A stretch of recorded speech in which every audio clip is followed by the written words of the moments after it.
Hello guys, welcome back to Jomia Technique YouTube channel. ඔන්න ඉතින් හෙන්නම ලොකු කාලයකට පස්සේ ආයෙත් වීඩියෝ එකක් කරලා අරන් ඉලා තිනවා. ඉතින් මෙච්චර කල් වීඩියෝ එකක් ගන්න බැරි වුණේ මගේ කම්පියුටර් එකේ hard disk එකට හොඳටම කෙලලා තිබ්බ නිසා. හරි. ඉතින් ඒ හැරි බැරි වුණේ නැහැ. දැන් අපේ වීඩියෝ එකට.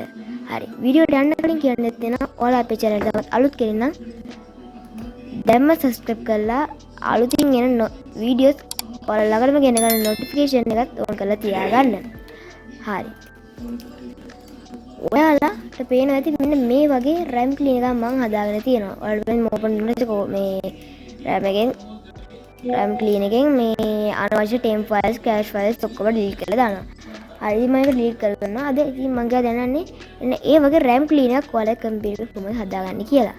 හරි. ඒක ඔයාලා මෙන්න මෙතන මෙන්න search කරගන්න. notepad කියලා. notepad කියන ක්ලික් කරලා දෙන්න මෙතන open කියලා. ओके කවුලන්නේ ඒක තමයි මේ වගේ පැත්තකට අරගෙන මේ වගේ සෙට් කරලා තියන්න. හරි.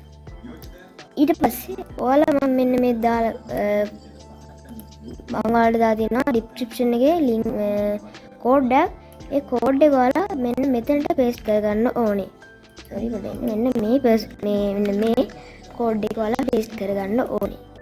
description එක දාලා තියෙනවා පළවෙනි pin comment එක දාලා තියෙනවා. හරි. ඊට පස්සේ ඔයාලා මෙන්න මෙතන උඩ තියෙන file කියලා එන්න එක click කරලා මෙන්න මෙතන තියෙන new tab, new window, new markdown down tab. it's open, resend, save as. ඉතින් මෙන්න මෙතන save as කියන එක. ඉතින් දැන් තමයි ඉතින් ඔයාලා තියෙන අත්‍යවශ්‍ය කොටස. ඉතින් මම මෙතන මගේ desktop එක තෝරලා මෙන්න මෙතන show off කියලා ඇත්තේ.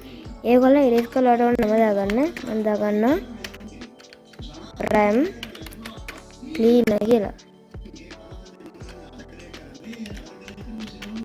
RAM cleaner කියලා දාලා දැන් තමයි ඉතින් ඔයාලා කරන්න තියෙන ලොකුම දේ නැත්තම් මේක හැදෙන්නේ නැහැ.